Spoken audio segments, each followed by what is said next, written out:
कृपाशनाथ भगवान की जय। नमो हरिहंताणं नमो सिद्धाणं नमो आयर्याणं नमो वज्रायाणं नमो लोये सवसाहुनं नमः समय साराय स्वानुभूत्या चकास्ते चित्स्वभावाय भावाय सर्वभावान्तरचिते वन्दितु सर्वसिद्धे ध्रुवमचरमणोभवं गतिं पत्ते ओच्छामि समय पाहुल विनमो सुधकेवलीपणितम्।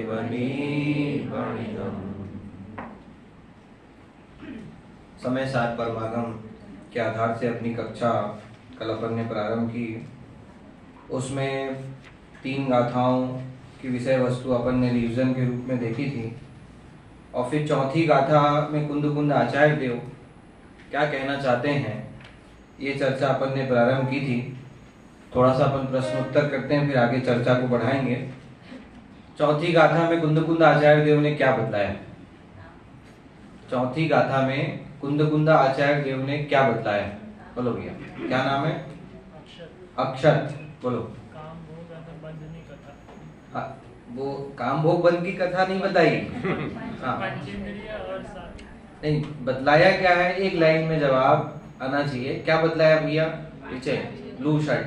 हाँ हाँ, ये ब्लू शर्ट आपके आगे। हाँ, क्या बतलाया?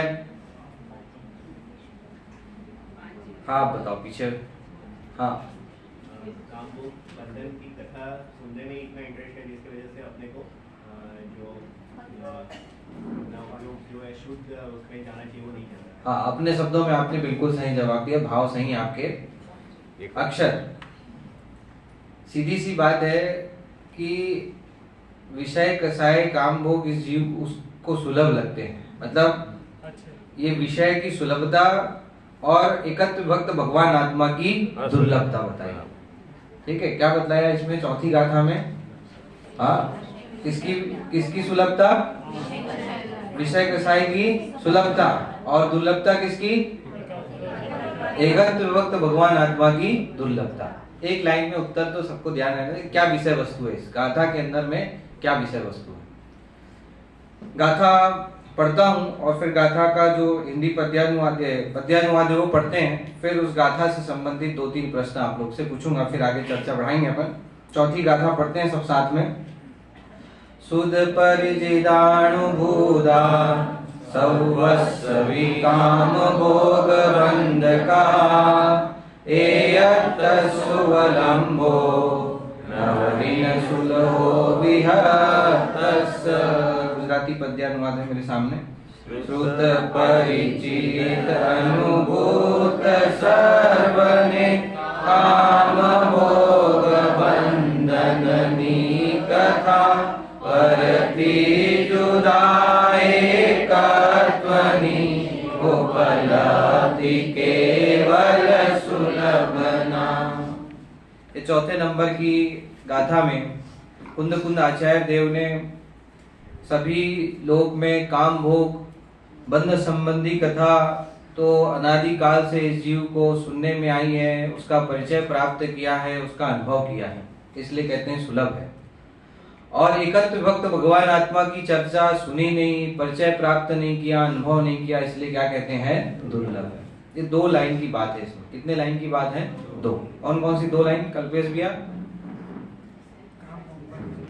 हाँ, डायरेक्ट मैं पूछा भी नहीं। देखो, आप लोग को पहले पढ़ के बताया, उसके बाद पूछ रहा हूँ ताकि आप लोग को ध्यान में आ जाए। हाँ बोलो। काम भोग बंधन की कथा जो अनुभव में है। हाँ, 3 शब्द आने चाहिए, तीनों। है ना? क्या क्या 3 शब्द लिए भैया पीछे? हाँ बोलो, क्या शब्द लिए 3?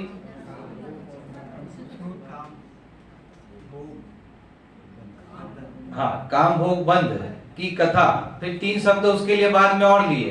क्या क्या किया उसका? काम भोग बंध का क्या क्या किया इसने? कि उसको सुना, उसका परिचय प्राप्त किया और तीसरे नंबर में उसका अनुभव किया।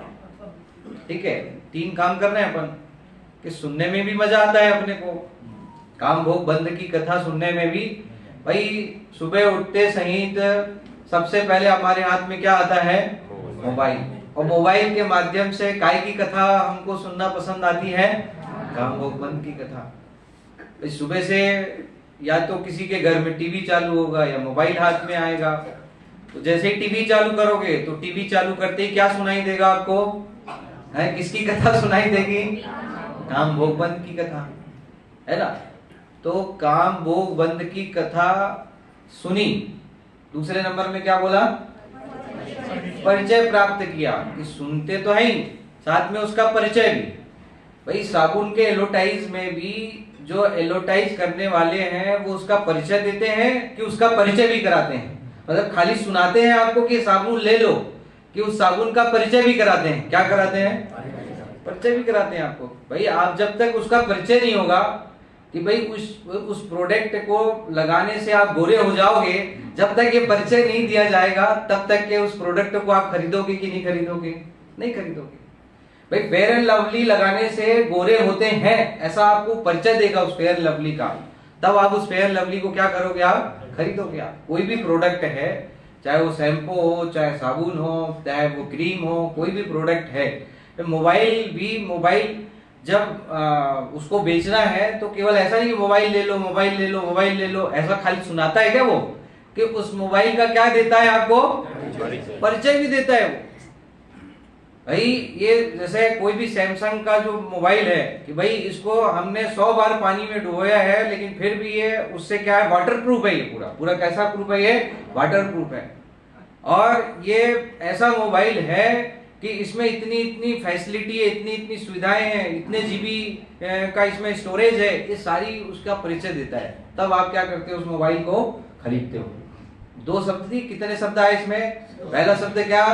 सुना। दूसरा शब्द क्या?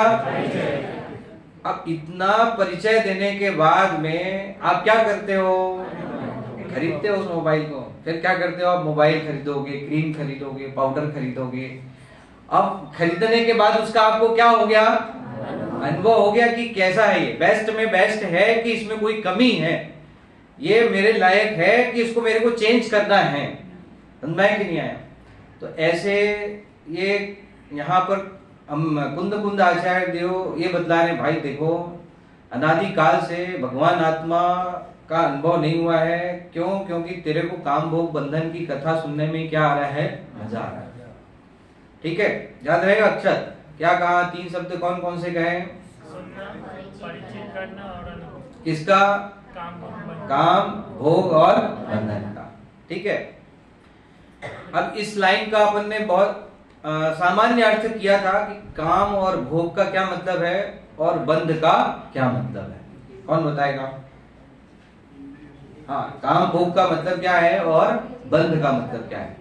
पीछे से हमारे जो बुजुर्ग लोग बैठे हैं ये मत समझे कि केवल बच्चों के लिए कक्षा है, आप लोग से भी पूछ सकते हैं। ठीक है, बोलो काम भोग का क्या मतलब बतलाया था सामने बाबूजी? नहीं, हाँ, पंचेंद्रिय का विषय। 5 इंद्रिय के विषय का नाम क्या है? काम भोग। ठीक। और बंध कथा से क्या मतलब है? हाँ, अच्छा देखो सब शामिल। अच्छा सब यहाँ पे ऐसा है कि एक दूसरे का सहयोग है, साधर्मी वात्सल्य है ना, इसलिए सब मिलकर के जवाब देना चाहते हैं, है ना। चलो ठीक है, कोई बात नहीं। बंध कथा का क्या मतलब है? हाँ, 1 मिनट। हाँ, एक हाँ पीछे से।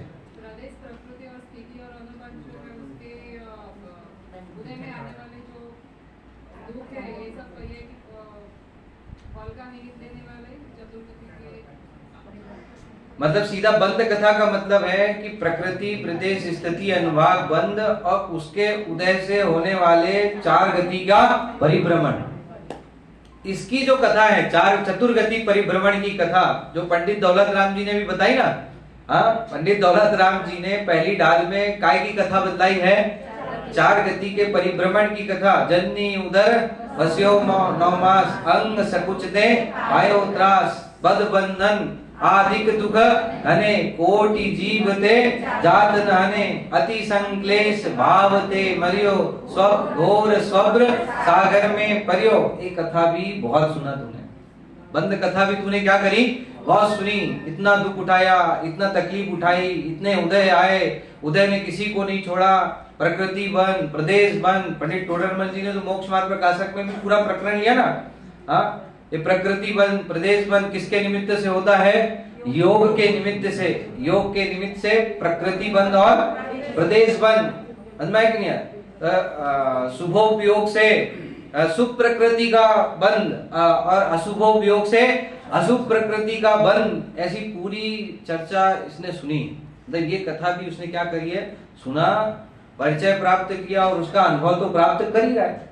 भाई मनुष्य भाव में मैं इतना दुखी हूं कि मेरे को इतनी तकलीफ है, तिर्यक जगति के जीव साक्षात दुखी दिखाई दे रहे हैं, ये सब भी हमको नजरों के सामने दिखाई दे रहा है। इसमें भी कोई बड़ी बात नहीं है।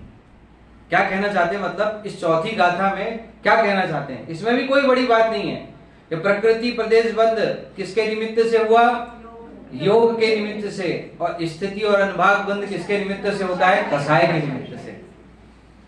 कसाय के निमित्त से स्थिति और अनुभाग, जितनी तीव्र कसाय होती है उतना कर्मों का स्थिति और अनुभाग उतना पावरफुल होता है, और जितना कसाय कमजोर होती है, मंद होती है, उतना उसका स्थिति और अनुभाग कम होता है।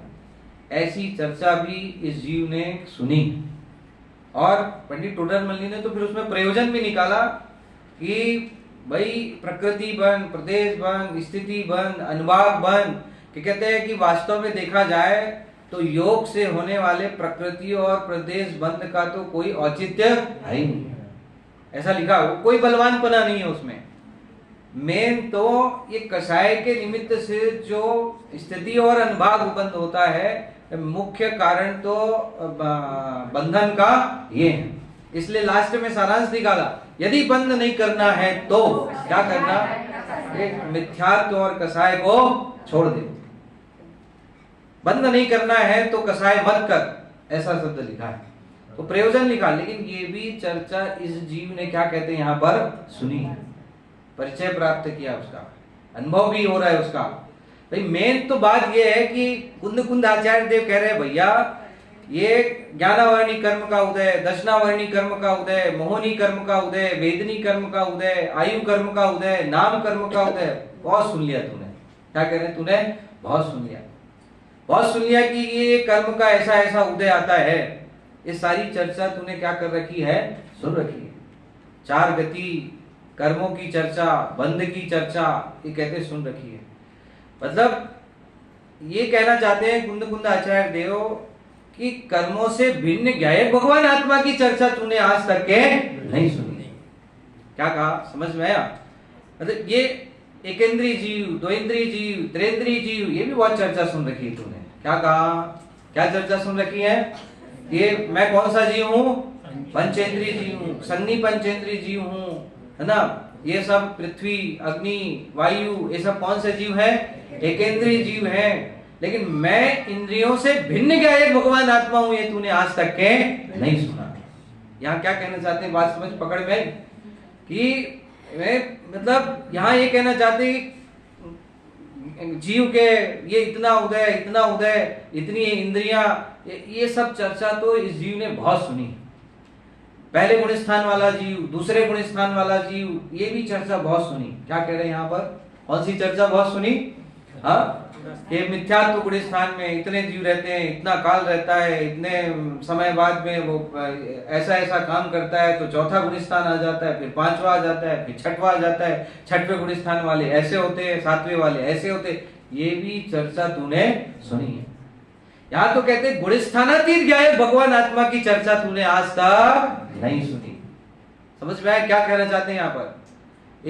ये मतलब आठों कर्मों के से निराली ज्ञायक भगवान आत्मा की चर्चा, गुण स्थान से अतीत भगवान आत्मा की चर्चा, लिखा ना इसमें एकत्व विभक्त, नाम क्या दिया है उसका, एकत्व विभक्त, कि स्व से एकत्व और पर से विभक्त भगवान आत्मा की चर्चा तूने आज तक नहीं सुनी। समझ में आया? तीन शब्द के अर्थ समझ में आ गए कि नहीं? कौन कौन से तीन शब्द? काम, भोग और बंध। इसका अर्थ अपन ने कल स्पष्ट किया था। एकत्व विभक्त भगवान आत्मा का अर्थ समझ में आया कि नहीं आया? एकत्व विभक्त भगवान आत्मा मतलब क्या कहना चाहते हैं? जिसकी चर्चा इसने नहीं सुनी। एकत्व विभक्त भगवान आत्मा मतलब कि स्व से एकत्व और पर से विभक्त, ऐसे भगवान आत्मा की चर्चा इस जीव ने नहीं सुनी। इसका क्या मतलब है?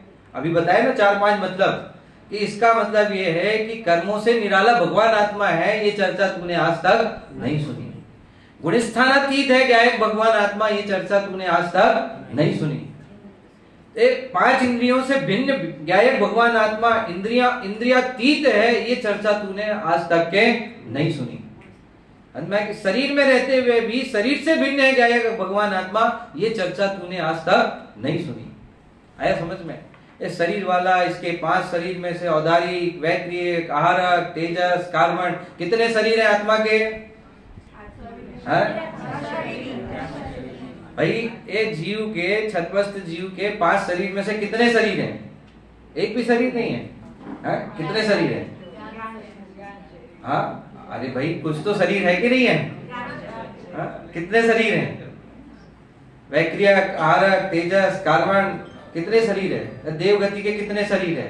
कहते ये भी चर्चा कार्बन शरीर है कि तेजस शरीर है कि वैक्रियक शरीर है, ये भी चर्चा इस जीव ने बहुत बार सुनी कि शरीर से भिन्न क्या है भगवान आत्मा, ये चर्चा इसने आज तक के नहीं सुनी। ये कहना चाहते हैं एकत्व विभक्त भगवान आत्मा का भाव ख्याल में आया कि नहीं आया? हाँ, क्या कहना चाहते हैं एकत्व विभक्त भगवान आत्मा मतलब? हाँ भैया, हाँ क्या बताया? शरीर से भिन्न, हाँ, और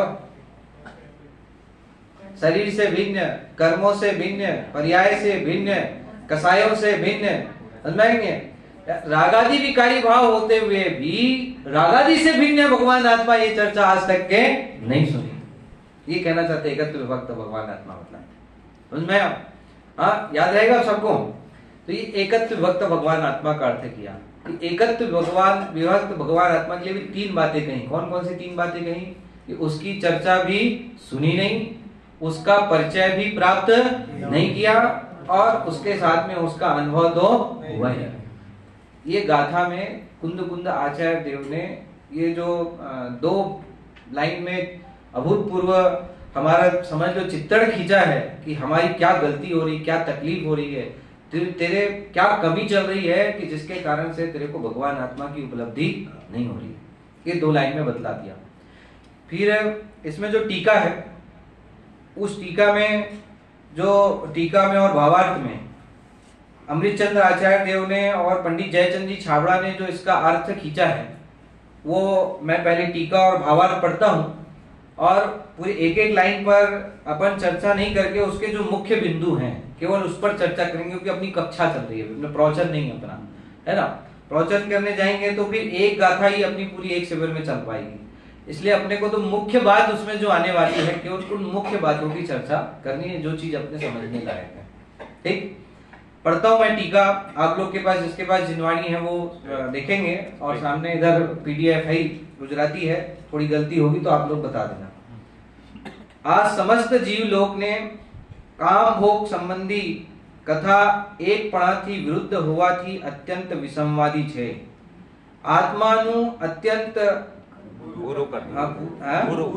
ગુરુ કરનારી છે, તો પણ પૂર્વે અનંત બાર સાંભળવામાં આવી છે, અનંત બાર પરિચયમાં આવી છે, અને અનંત બાર અનુભવમાં પણ આવી ચૂકી છે।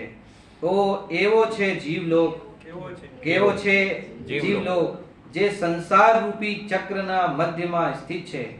નિરંતરપણે દ્રવ્ય, ક્ષેત્ર, કાળ, ભવ અને ભાવરૂપ અનંત પરાવર્તનોને લીધે જેને ભ્રમણ પ્રાપ્ત થયું છે, સમસ્ત વિશ્વને એક છત્ર રાજ્યથી વશ કરનાર મોટું મોહરૂપી ભૂત જેની પાસે બળદની જેમ ભાર વહેવાળે છે, જોરથી ફાટી નીકળેલા તૃષ્ણારૂપી રોગના દાહથી જેને અંતરંગમાં પીડા પ્રગટ થઈ છે, આકડો બનીને મૃગજલ જેવા વિષયગ્રામને ઇન્દ્રિય વિષયોના સમૂહને જે ઘેરો ઘાલે છે, અને જે પરસ્પર આચાર્યપણું પણ કરે છે અર્થાત બીજાને કહી તે પ્રમાણે અંગીકાર કરાવે છે તેથી કામ ભોગની કથા તો सोने सुलभ सुखे प्राप्त छे।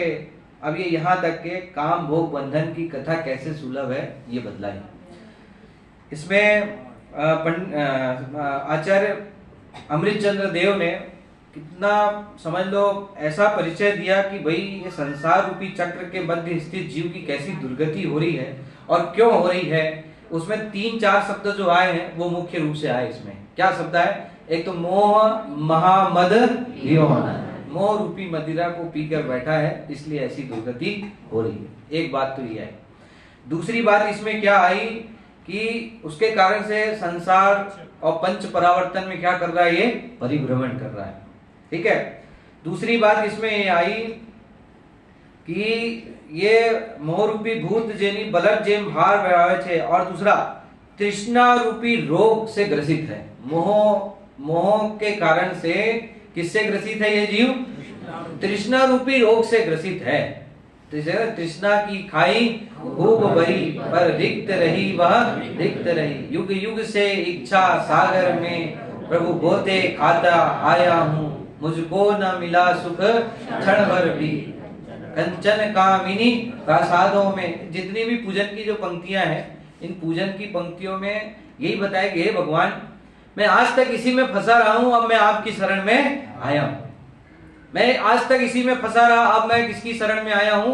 आपकी शरण में आया हूं। ऐसा अपनी गलती स्वीकार करते हुए भगवान के सामने ये कह रहे हैं कि जीव की भैया अब मैं ये गलती नहीं करूंगा, अब मैं ये गलती नहीं करूंगा। मतलब आप पूजन की जितनी भी पंक्तियां देख लो, है ना, होता है ना, भोगों को अमृत फल जाना विषयों में विषय, भोगों को अमृत फल जाना विषयों में निस दिन मस्त रहा, उनके संग्रह में हे प्रभु वर में व्यस्त त्रस्त अभ्यस्त। मैं यही कर रहा हूँ। क्या कर रहा हूँ मैं? भोगों को अमृत फल जाना और विषयों में निस दिन मस्त रहा, विषयों में मस्त हूं मैं, है, और उनके संग्रह में मैं निस दिन व्यस्त त्रस्त और अभ्यस्त। तीनों बात ले ली यहाँ पर, है ना। मैं उसी में ही अभ्यस्त हूँ, उसी में ही व्यस्त हूँ, उसके अलावा मेरा कोई दूसरा काम है ही नहीं। तो ये इसी बात को यहाँ पर अमृतचंद्र आचार्य देव ने बतलाया कि ये जीव की कैसी दशा हो रही है कि जिसके कारण से ये जीव जो है संसार में परिभ्रमण कर रहा है, 5 परावर्तन के दुख उठा रहा है। ऐसे काम भोग बंध संबंधी कथा आत्मा के विरुद्ध स्वभाव होने के कारण से ये जीव कैसा है? दुखी है। कैसा है वो? दुखी है। ये बात को इस समझ लो इस पैराग्राफ में आचार्य अमृतचंद्र देव ने स्पष्ट किया। फिर उसके बाद में एक उदाहरण दिया। काय का उदाहरण दिया इसमें? मृग जल। किसका उदाहरण दिया? मृग जल का उदाहरण दिया। ये उदाहरण भी आप लोगों ने अनेक बार सुना है, बहुत सरल उदाहरण है। क्या उदाहरण दिया यहाँ पर? क्या उदाहरण, किसका उदाहरण दिया? हिरण का। काय का उदाहरण दिया है? हिरण का। कल आपको बतलाया था, जैसे हिरण है वह रेगिस्तान के धरातल पर जब उसकी धूल उड़ती है तो उसको ऐसा लगता है कि जैसे यहाँ पर पानी है, और पानी की प्यास में प्यास बुझाने के लिए उस रेती के लहरों के पीछे वो क्या करता है? दौड़ता है, और दौड़ते दौड़ते दौड़ते दौड़ते उसको पानी मिलता नहीं है और वो मरण को प्राप्त हो जाता है। ऐसी हालत हमारी हो रही है। एक काम भोग बंधन, काम 5 इंद्रिय के विषयों के पीछे ऐसी दौड़ लगा रहे हैं हम कि दौड़ते दौड़ते दौड़ते आखिरी में दुर्गति क्या होने जाने वाली है? उससे सुख तो होने वाला नहीं है, बल्कि उससे सुखावास में मर करके एक दिन हम 4 गति परिभ्रमण में चक्कर काटना चालू रहेगा अपना। इसलिए भैया यहाँ पर अमृतचंद्र आचार्य देव ने इस पैराग्राफ के माध्यम से ये प्रेरणा दी। इसकी चर्चा कल अपन ने विस्तार से की थी। मतलब आप उसमें सारी चीजें आ गई, 5 इंद्रिय के विषयों में आप सारी बातें ले लेना। ये इसको किसकी महिमा आती है? पुद्गल की महिमा, विषय कषायों की महिमा, 5 इंद्रिय के विषयों की महिमा, खाने की, पीने की, बातें करने की, घूमने की, सैर सपाटे करने की, ये सारी चीजें आ गई उसके अंदर। महिमा तो उसी की आती ना। ऐसा। अब मान लो ऐसे कोई बोले भाई तुम वहाँ स्विट्जरलैंड गए हो, उसको इतनी महिमा है, क्या जबरदस्त जगह है, क्या हरियाली है, क्या पेड़ पौधे हैं, एक बार जाकर के देखो मजा आ जाएगा। मतलब ऐसी बातें करने में इस जीव को क्या आता है, आनंद आता है, मजा आता है इसी में, और इसी का आनंद लेना चाहता है, इसी का क्या करना चाहता है ये जीव, आनंद लेना चाहता है। तो कल बहुत सारे उदाहरणों से अपन ने उसकी चर्चा की थी, चाहे व्यापार हो, चाहे खाना बनाने का काम हो, चाहे खाना खाने की बात हो, लोगों को तो ऐसी विकथा करने में इतना आनंद आता है। मतलब एक एक साल 2-2 साल पहले बने हुई मिठाई का स्वाद भी इस जीव को कब आता है, अभी आता है। होता है कि नहीं होता है? एक एक 2-2 साल 5-5 साल पहले, पिछले साल मोहन थाल बहुत अच्छी बनी थी, इस साल मजा नहीं आया, इस साल है ना। पिछले साल लड्डू अच्छे बने थे, इस बार मजा नहीं आया। मतलब पिछले साल का स्वाद उसकी कहाँ चढ़ा हुआ है अभी, है रसना इंद्री में चढ़ा हुआ है। अरे क्या कहते हैं आचार्य भगवंत, मतलब सारे दिन इसी की कथा करने में, इसी की बात सुनने में, इसी की चर्चा करने में इस जीव को क्या आता है, मजा आता है, आनंद आता है। तो इसलिए यहाँ पर इस टीका के माध्यम से अमृतचंद्र आचार्य देव ने उसी का चित्रण खींचा कि उसी में परस्पर आचार्यत्व करता है। मैंने कल बताया ना शब्द, क्या करता है, उसी में परस्पर आचार्यत्व करता है। का मतलब क्या है, कि दूसरे को भी वैसा ही क्या करता है, सिखलाता है, दूसरे जीव को भी वैसे ही सिखलाता है। भाई देखो, चाहे माता पिता है, बच्चे को संस्कार देने के लिए पाठशाला जरूर भेजते हैं, सब भेजते हैं कि नहीं भेजते हैं?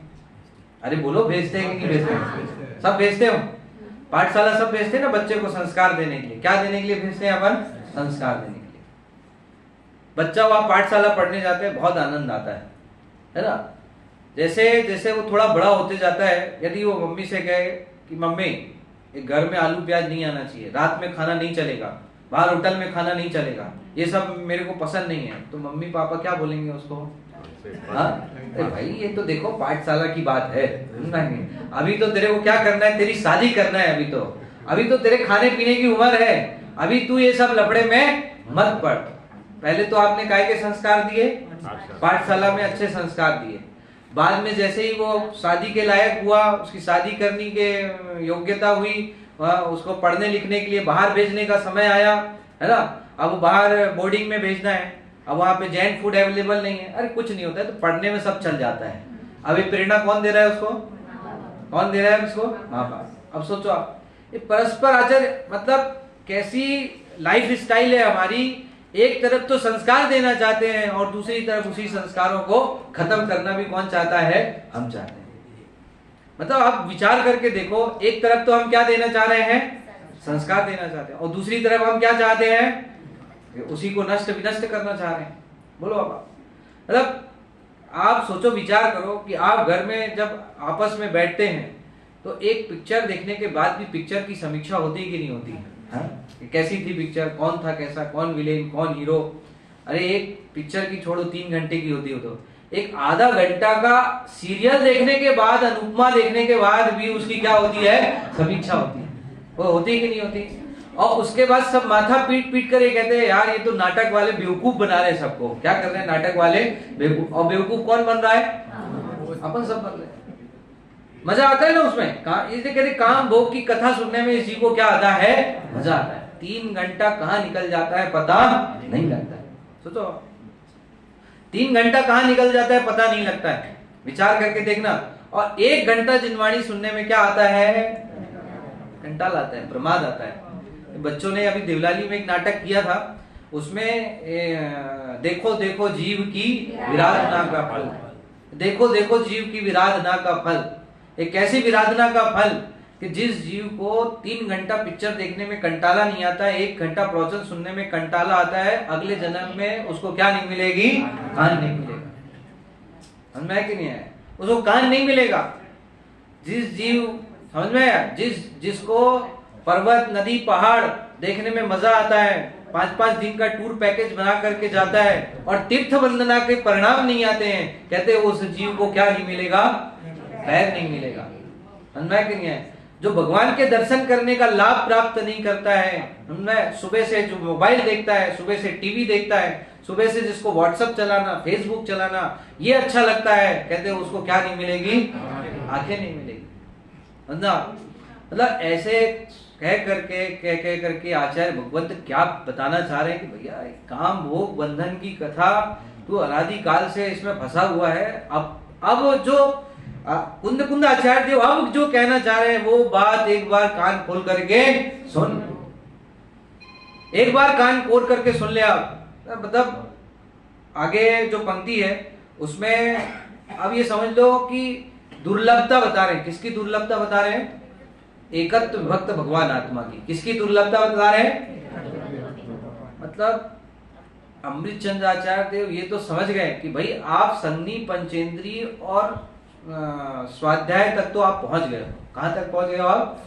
संधि पंचेंद्रिय और स्वाध्याय करने तक तो आप पहुंच गए हो। उसके बाद जो दुर्लभता है वो यहाँ पर बतलाई चौथी गाथा में, समझना। 6 ढाला में तो एकेंद्रीय से द्वेंद्रीय होना दुर्लभ, द्वेंद्रीय से त्रेंद्रीय होना दुर्लभ, ये बतलाया वहां पर। वहां की पंक्ति तो याद ही ना सबको, दुर्लभ दुर्लभ लही जो चिंतामणि, तो पर्याय लही त्रसतणी, रक्त पीपल आदि शरीर, धर मयो सही बहुपीर। दुर्लभ लही जो चिंतामणि, त्यों पर्याय लही रसतणी। मतलब जैसे दुर्लभ लही जो चिंतामणि, त्यों पर्याय लही त्रसतणी, लट पीपल आदि शरीर, धर धर मरियो सही बहुपीर। और आगे जाके फिर उसमें बताया ना, यह मानुष पर्याय सुकुल सुविनौ जिनवाणी, ई विधि गए न मिले सुमणि जो उदर। यहाँ तक तो सब पहुंच गए। कुंद कुंद आचार्य देव को पता है कि यहाँ तक तो सब पहुंच गए कि ये मानुष पर्याय सुकुल सुविनौ जिनवाणी, ई विधि गए न मिले सुमणि जो उदर समान। कि जिनवाणी इतनी दुर्लभता जो 6 ढालम में बतलाई ना, उतनी दुर्लभता तक तो यहाँ पर बैठा हुआ हर व्यक्ति, समय सार पढ़ने वाला हर व्यक्ति वहां तक पहुंच गया है कि नहीं पहुंचा है? अरे बोलो, पहुंच गया कि नहीं पहुंचा? कि एकेंद्रीय से द्वेंद्रीय, द्वेंद्रीय से त्रेंद्रीय, त्रेंद्रीय से चौरेंद्रीय, चौरेंद्रीय से पंचेंद्रीय, और पंचेंद्रीय में भी संज्ञी पंचेंद्रीय, और संज्ञी पंचेंद्रीय में भी मनुष्य पर्याय, और मनुष्य पर्याय में भी सच्ची जिनवाणी का सुयोग हम सबको प्राप्त हो गया कि नहीं हुआ? हो गया। तो इसकी दुर्लभता तो इस समय सार में कुंद कुंद आचार्य देव ने तो बदला ही नहीं। समझना इस बात को, इतनी दुर्लभता तो बदला ही नहीं। क्या बतलाना चाहते हैं इसके आगे? क्या दुर्लभता बतला रहे हैं? हाँ, एकत्व विभक्त भगवान आत्मा इस मनुष्य पर्याय में भी जिनवाणी सुनने के बावजूद भी, क्या सुनने के बावजूद भी? जिनवाणी सुनने के बावजूद भी अपने आत्म स्वभाव की बात, अपने आत्म स्वभाव की चर्चा इस जीव ने सुनी नहीं। आया समझ में? मतलब ये पंक्ति, ये पैराग्राफ पढ़ता हूं मैं, देखो अगला नेक्स्ट पैराग्राफ है ना। पण निर्मल भेद विज्ञान रूपी प्रकाशी स्पष्ट भिन्न देखवा न आवे छे, एवं मात्र आ भिन्न आत्माનું એકપણું જે સદા પ્રગટપણે અંતરંગમાં પ્રકાશમાન છે, તો પણ કસાય ચક્ર સાથે એક રૂપ જેવું કરવામાં આવતું હોવાથી અત્યંત તિરોભાવ પામ્યું છે, ઢકાઈ રહ્યું છે।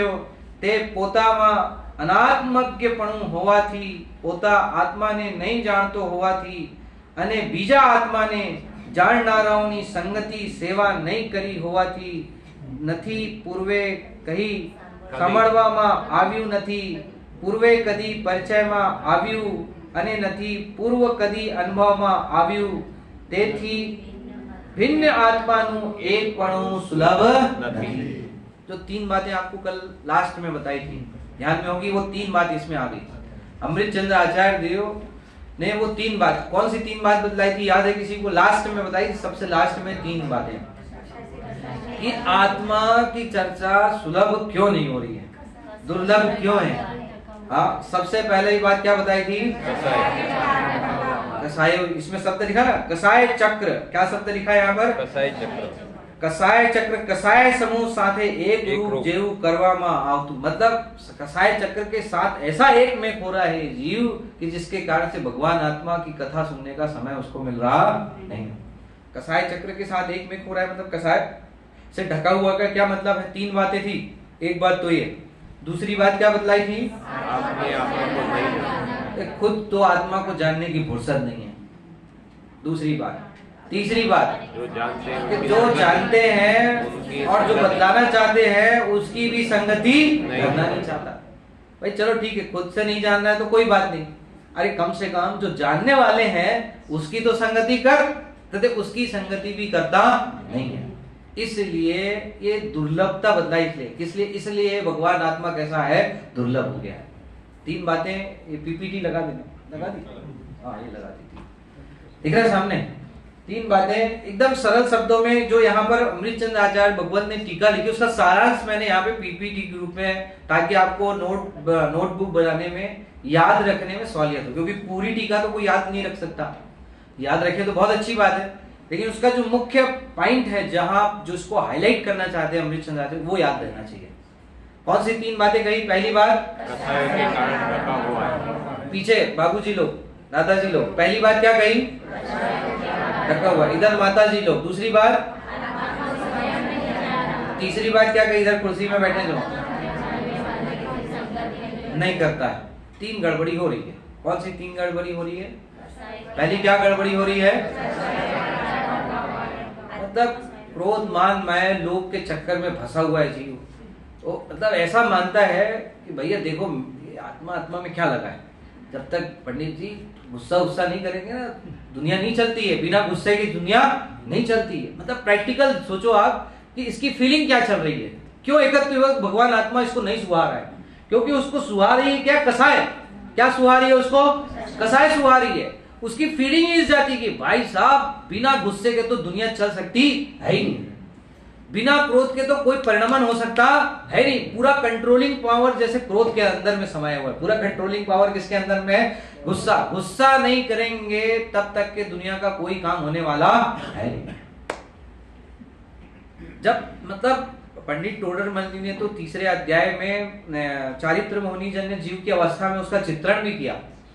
ये जीव मानता है कि कसाय के अनुसार काम होता है। ये जीव क्या मानता है? कसाय के अनुसार काम होता है। लेकिन वहां पर पंडित टोडरमल जी ने क्या कहा कि कसाय के अनुसार काम नहीं होता, काम तो किसके अनुसार होता है? भवित्र होता है। ऐसा आंसर दिया वहां पर। एक कार्य कसाय के अनुसार नहीं होता, कार्य किसके अनुसार होता है? ये मानता किसके अनुसार है? बिना क्रोध के डिसिप्लिन नहीं होता, बिना कसाय के काम नहीं चल सकता। इसका नाम है कि ये समझ रहा है कि सारी दुनिया मेरे कसाय से चल रही है। सारी दुनिया किससे चल रही है? मेरी कसाय से। तो ये फर्स्ट पॉइंट लिया इसमें अमृतचंद्र आचार्य देव ने कि दुर्लभता बतलाते हुए क्यों दुर्लभ है। कि पहला पॉइंट उसमें लिया कि इस कसाय चक्र के समूह से एक में खो रहा है। कसायों के कारण से अपनी आत्मा ढकी हुई है। इतनी कसायों की इतनी तीव्रता है, क्रोध, मान, माया, लोभ, इन कसायों की इतनी तीव्रता है कि उस तीव्रता में एकत्व युक्त भगवान आत्मा की चर्चा सुनने का उसको समय मिलता नहीं है। ऐसा समझ में पहला पॉइंट, कसायों की तीव्रता में बताया ना कि जैसे क्रोध की तीव्रता, मान कसाय की तीव्रता, घमंड में इतना चढ़ा हुआ है जीव, मान कसाय में इतना चढ़ा हुआ है, इसको पैसे का घमंड है, दान का घमंड है, मान इतना कसायों में चढ़ा हुआ है। आप सोचो, आप घमंडी व्यक्ति को कभी एकत्व भक्त भगवान आत्मा की बात सुहा सकती है क्या? अरे सुहाने की बात, उसको तो उसकी चर्चा सुनना भी अच्छा नहीं लगता है ना। मतलब आप विचार करके देखो कि आपको बढ़िया ताली बजा करके, स्वागत करके, माला पहना करके मंच में जब बैठाया जाए और उस समय मंच में बैठते समय ऐसा कहा जाए कि भाई भगवान आत्मा ख्याल में आवे छे, तो आता है कि नहीं आता है? हाँ, भगवान आत्मा ऐसा अरे उस समय तो ऐसा लगता है कि यदि कहीं चूक गए तो, जैसे अतुल भाई कहीं किसी का नाम लेना चूक गए तो अतुल भाई की क्या नहीं है? खैर नहीं है फिर तो, है ना। अतुल भाई की फिर खैर नहीं है, तुमने इसका नाम नहीं लिया, उसका नाम ले लिया। भगवान आत्मा एक तरफ रह जाता है और कसाई क्या हो जाती है? उल्टा है कि हमारे लाइफ में यही हो रहा है कि कसाई क्या हो रही है? मुख्य हो गई है, और भगवान आत्मा क्या हो गया है? गौण हो गया। इसलिए कहते हैं, इसलिए इसकी दुर्लभता बतलाते हुए पॉइंट लिया अमृतचंद्र आचार्य ने कि विषय कसाय क्या हो गया है? मुख्य हो गई है, और भगवान आत्मा क्या हो गया है? अरे गौण क्या हो गया उसका अता ही पता नहीं है अभी तो, नहीं है। भगवान आत्मा का क्या नहीं है? अता पता नहीं। फर्स्ट पॉइंट लिया इसको, पहला पॉइंट है। पहला पॉइंट क्या लिया? हाँ चलो 3 पॉइंट कौन कौन से 3 पॉइंट कौन जवाब देगा इधर? हाँ बोलो, कल्पेश भाई बोलोगे? हाँ बोलो। अच्छा, देख के बोलने की छूट है अभी तो, सामने स्क्रीन में है ना, आपके सामने पीपीटी सामने स्क्रीन में है। अनुराग बोलो। कषाय के कारण टका हुआ। दूसरा, आत्मा को स्वयं नहीं जानना चाहता। तीसरा, आत्मा को जानने वालों की संगति। आत्मा को जानने वालों की संगति नहीं करता। 3 पॉइंट ये ना इसमें, कौन कौन से 3 पॉइंट इधर से तुम बोलोगे? हाँ बोलो। कषाय के चक्र में फंसा हुआ है। हाँ। आत्मा को जानने की कोशिश नहीं कर रहा। हाँ। और जो आत्मा को जानते हैं उनकी संगति नहीं। बहुत बढ़िया, ताली बजाओ इसके लिए जोरदार, है ना। 3 गड़बड़ी चल रही है। कितनी गड़बड़ी चल रही है? 3। और इन 3 गड़बड़ियों के कारण से एकत्व वक्त भगवान आत्मा की दुर्लभता, क्यों सुलभ नहीं हो रहा है, क्यों उसकी रुचि नहीं हो रही, क्यों आनंद नहीं आ रहा है उसकी चर्चा सुनने में। 3 बातें कही, अपने शब्दों में बोला उसने, बिल्कुल देख करके नहीं बोला है, ठीक है। उसने अपने शब्दों में बोला, बिल्कुल चीटिंग नहीं की उसने, ठीक। हाँ, पहली बात, कसाय इतनी हावी है, चाहे क्रोध हो, मान हो, मायाचारी हो। मतलब आप जैसे एक पिता है, यदि वो अपने बालक को व्यापार में ट्रेंड करता है, अब वो व्यापार में ट्रेंड करता है कि मायाचारी में ट्रेंड करता है? विचार करके देखना, किस में ट्रेंड कर रहा है वो? व्यापार में ट्रेंड कर रहा है कि मायाचारी में ट्रेंड कर रहा है दादाजी? किस में ट्रेंड कर रहे हो आप? मायाचारी में ट्रेंड। देख भाई, किसी का अनाज का काम है, किसी का सोने चांदी का काम है। हर पिता अपने बालक को किस में ट्रेंड कर रहा है? मायाचारी में ट्रेंड कर रहा है। अब देखो, आप विचार करके देखो जरा। हाँ, अन्याय अनीति में ट्रेंड कर रहा है कि कैसे अन्याय अनीति करके पैसा कमाया जा सकता है, इसमें ट्रेंड कर रहा है। हर बाप अपने पुत्र को इस बात की ट्रेनिंग दे रहा है। भाई देखो, दाल में जब तक के मिलावट नहीं होगी तब तक पैसा कमा सकते हैं नहीं। आजकल तो क्या हो गया, ऑनलाइन का जमाना हो गया, सारा रेट जो है आपके मोबाइल के अंदर में आ जाता है। तो भैया कैसे पैसा कमाएं? अब तो सब ओपन हो गया है मार्केट, है ना भाई। कंपनियों का रेट सारा ओपन हो गया है, तो उस कंपनियों के ओपन रेट के सामने हमारा व्यापार, हमारा धंधा कैसे चले, कैसे 2 पैसा हम बचाएं, उसकी ट्रेनिंग कौन देता है? हम सब देते हैं कि नहीं देते हैं? हाँ, अब तो गवर्नमेंट इतनी सख्त होते जा रही है कि भाई अब सोने चांदी के लिए, व्यापारियों के लिए तो और ज्यादा सख्त हो गई है कि बिना BSI के सर्टिफाइड के बिना हाल मार्क लगे बिना गोल्ड पास नहीं होगा, और जब तक गोल्ड पास नहीं होगा तब तक दुकानदार उसको बेच नहीं सकता। लेकिन फिर भी जिसको मायाचारी करना है वो तो उसमें भी पहले यही चलता था पूरा, कि पहले मतलब 80% का गोल्ड है, उसमें 91.6 का मार्का लगा करके व्यापारी क्या कर देता था? बेच देता था। 10% की जगह 20% मुनाफा उसको मिलता था। और ये ट्रेनिंग कौन देता था? हर पिता अपने बालक को देता था। समझ में है कि नहीं आया? और इसी कसाय चक्र के चक्कर में, इसी कसाय की प्रमुखता के कारण से आज भगवान आत्मा की चर्चा हमको सुहाती नहीं है। अब ना, मतलब अमृत चंद्र आचार्य देव, कुंद आचार्य देव क्या कहना चाह रहे हैं? आपके अंदर भाव जगाना चाह रहे हैं। क्या भाव जगाना चाह रहे हैं? कहाँ फंसे हो तुम, किस दलदल में फंसे हुए हो, उस दलदल से कैसे निकलोगे? ये तो 5वीं गाथा से उसकी प्रक्रिया चालू होगी। 4थी गाथा में तो आप किस दलदल में फंसे हो, कहाँ, क्यों आपको भगवान आत्मा की चर्चा नहीं सुहा रही, क्यों आपको उसकी महिमा नहीं आ रही है? ये थोड़ा सा भाव जगा रहे हैं आपका। क्या जगा रहे हैं इसमें? थोड़ा सा भाव। एक क्रोध, मान, माया, और चौथे नंबर में क्या है? लोभ, कसाय। अब देखो आप, मतलब ये सारी प्रेरणा हम सब अपने सहपाठी, इसका परस्पर आचार्यत्व करता है। परस्पर क्या करता है? आचार्यत्व करता है। परस्पर एक दूसरे को इसी की शिक्षा देता है, इसी की ट्रेनिंग देता है। समझ में आया कि नहीं आया? तो ऐसा लगता है कि वास्तव में अगर कोई बोले भाई क्यों इसको ऐसा उल्टी सीधी चीज सिखा रहे हो, या पंडित जी आपको नहीं पता है, समझ में आया कि नहीं है? आप नहीं समझोगे, है ना, ये तो हम लोग के बात समझ की बात है। अरे भाई, ये क्या समझने की बात है और क्या समझाने की बात है? कुंद आचार्य देव क्या कह रहे हैं ये समझ तू पहले। पहला पॉइंट। दूसरा पॉइंट क्या लिया इसमें? एक तो स्वयं उस आत्मा को जानने की उसको दरकार है नहीं, खुद भी जानने की उसको ललक नहीं है, जिज्ञासा नहीं है। क्या जैसे, इसलिए तो छोटे बच्चों का भी बाल शिविर करके आए ना हम लोग देवलाली में, उसमें बाल पोथी की कक्षा लगती है, बाल पोथी की। आज भी वहां पे देवलाली में बहुत जगह बंद हो गई, और वहां देवलाली में आज भी बाल पोथी की कक्षा चलती है। और उस बाल पोथी की कक्षा में एक जिज्ञासा वाला पाठ है। कैसी जिज्ञासा होनी चाहिए कि मुझे बताओ आत्मदेव कैसा है, कैसा है, क्या करता है, मुझे बताओ आत्मदेव कैसा है। बहुत बढ़िया इसी जिज्ञासोत्पादक शैली में उस बाल पोथी के पाठ है। मतलब वहां तो ट्रेनिंग ही इससे शुरू होती है। पहला पाठ क्या है वहां का? नंदन भाई आप तो पाठशाला से पढ़ाते हैं ना, वहां पे क्या है पहला पाठ? क्या है बाल पोथी का? मैं जीव हूँ, मेरे में ज्ञान है और मैं ज्ञान से ये पहला पाठ है। उसमें ट्रेनिंग ही यहाँ से चालू हुई। मैं कह नहीं आया कि भैया ये जन्म गुट्टी है, ये जन्म गुट्टी को हर माँ बाप को अपने बालक को जन्म से क्या कर देना चाहिए? खिला देना चाहिए। बड़े लोगों के लिए चलता है, बहुत अच्छा है ना। मतलब आप वास्तव में देखो कि अरे जिज्ञासा तो पैदा हो, मेरे को आत्म तत्व की प्राप्ति करना है, उपलब्धि करना है, कैसा वो आत्म तत्व है, कैसा वो एकत्व भक्त भगवान आत्मा है, इसकी जानने की अभिलाषा, जानने की जिज्ञासा। कहते हैं एक तो स्वयं को जानने की जिज्ञासा नहीं है, फुर्सत ही नहीं है। कहना चाहिए वास्तव में क्या नहीं है, उसको फुर्सत नहीं है।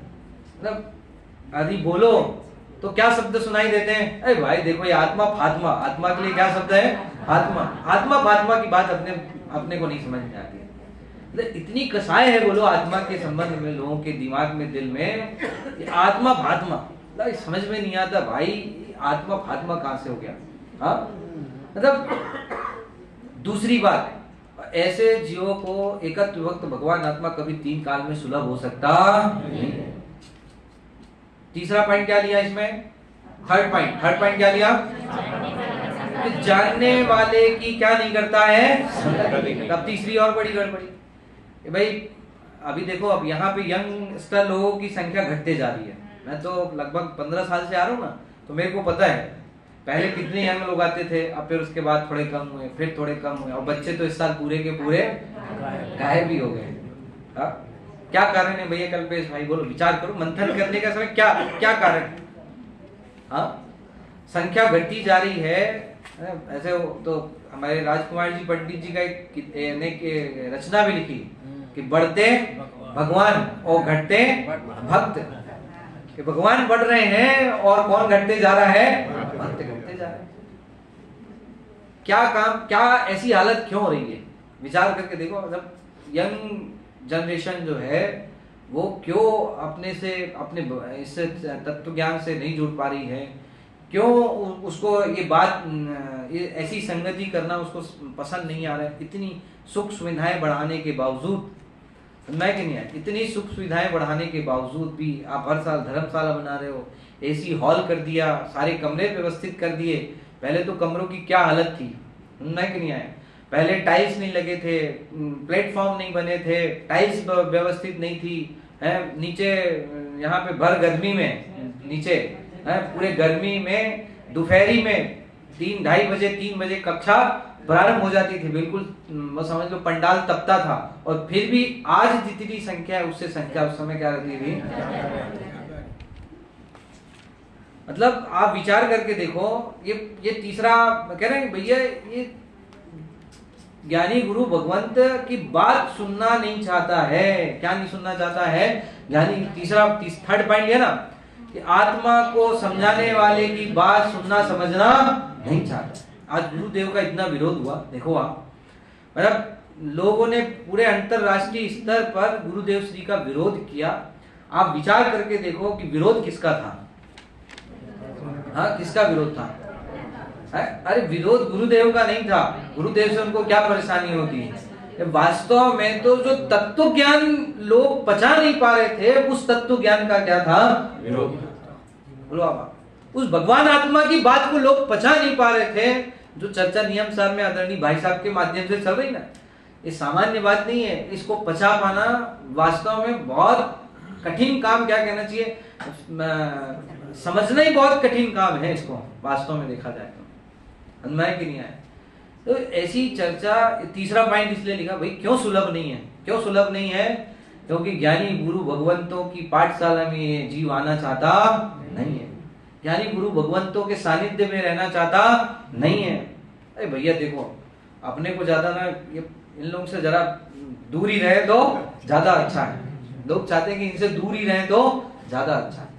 अरे भाई, दूरी बनाना चाहता है, ये क्या करना चाहता है? दूरी बनाना चाहता है। वास्तव में देखो आप, मतलब वो आदरणीय भाई साहब का एक भजन है ना, वो मोह की महिमा देखो क्या तेरे मन में समाई, तुझे अपनी ही महिमा नाई, तूने अपनी ही महिमा बुलाई। और उसमें बीच में एक पंक्ति है, काहे अरिहंतों के कुल को लजाया, काहे गुरु भगवंतों की बात न मानी। इसमें ऐसी बीच में एक पंक्ति है, काहे गुरु भगवंतों की बात नहीं मानी, और गुरु भगवंतों की बात नहीं मानी इसलिए आज तेरी ऐसी दुर्दशा हो रही है। समझना, गुरु भगवंतों की, ज्ञानी गुरु भगवंतों का सानिध्य नहीं की, उनकी सेवा नहीं की, उनके बताए हुए मार्ग पर अनुसरण करने का प्रयास नहीं किया, इसलिए तेरे को भगवान आत्मा कैसा सुलभ नहीं दिखाई दे रहा है। 3 बातें लिखी इसमें, ठीक है? 3 बातें फिर से एक बार 3 बार रिपीट कर लो। कौन कौन सी 3 बात? दूसरा और तीसरी बात, जानने वालों की क्या नहीं कर रहा है। मतलब इस पूरे टीका के माध्यम से अमृतचंद्र आचार्य देव संदेश देना चाहते हैं, भाई यदि एकत्व विभक्त भगवान आत्मा की बात तेरे को थोड़ा सा भी ऐसा लगता है कि मुझे सुनना चाहिए, तो ज्ञानी गुरु भगवंतों की संगति, कहते हैं जिसके आत्मानुभव के लिए सबसे ज्यादा में ज्यादा जरूरी यदि कोई है तो वो कौन सी लब्धि है? अरे कौन सी लब्धि? 5 लब्धि में देशना लब्धि। मतलब देशना लब्धि की प्रेरणा दी एक तरीके से अमृतचंद्र आचार्य देव ने। किसकी प्रेरणा दी है? देशना लब्धि। क्योंकि बिना देशना लब्धि की, बिना उनके सानिध्य के, बिना उपदेश सुने उनके कभी जीव का कल्याण होने वाला नहीं।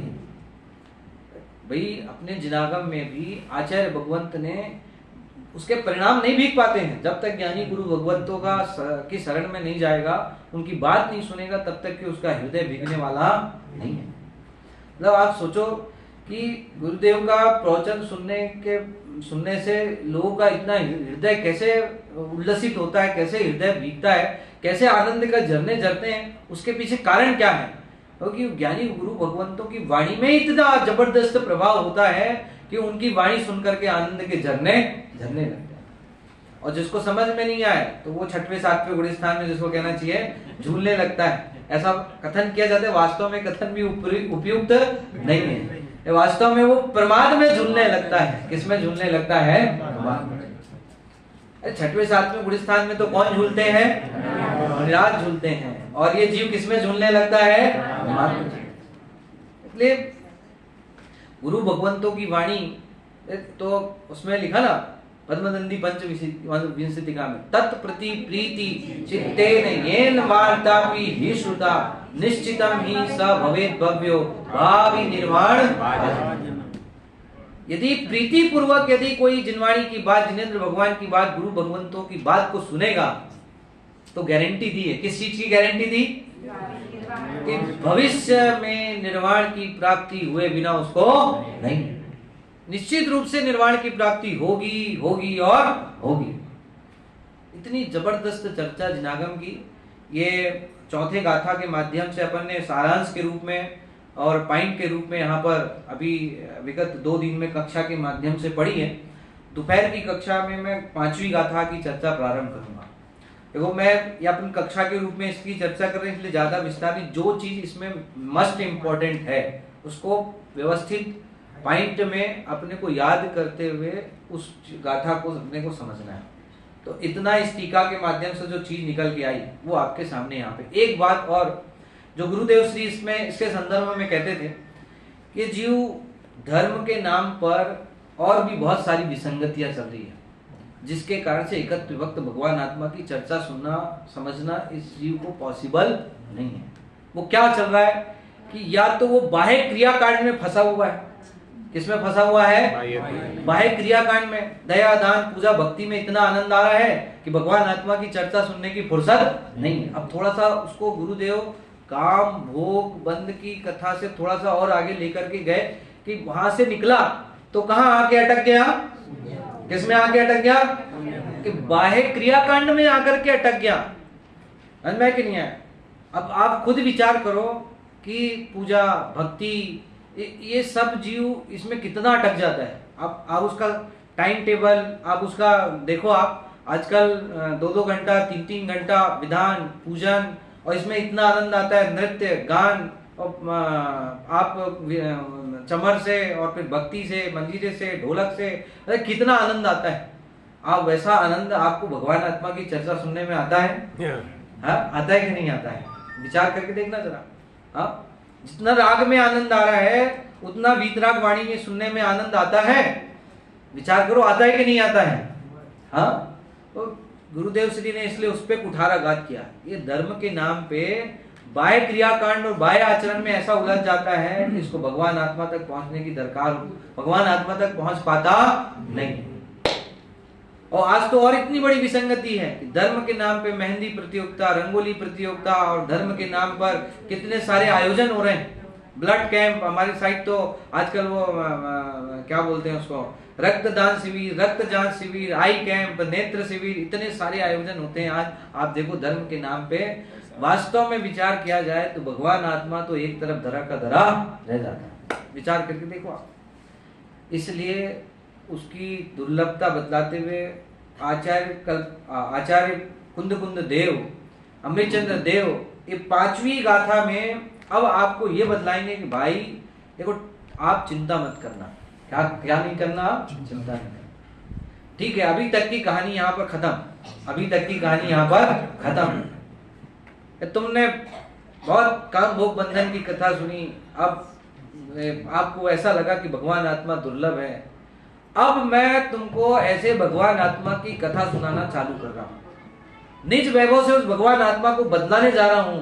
अब तुम उसको प्रमाण करना, उसको अनुभव करना, उसको ग्रहण करना, ऐसी प्रेरणा इस 5वीं गाथा में देने वाले, उसकी चर्चा में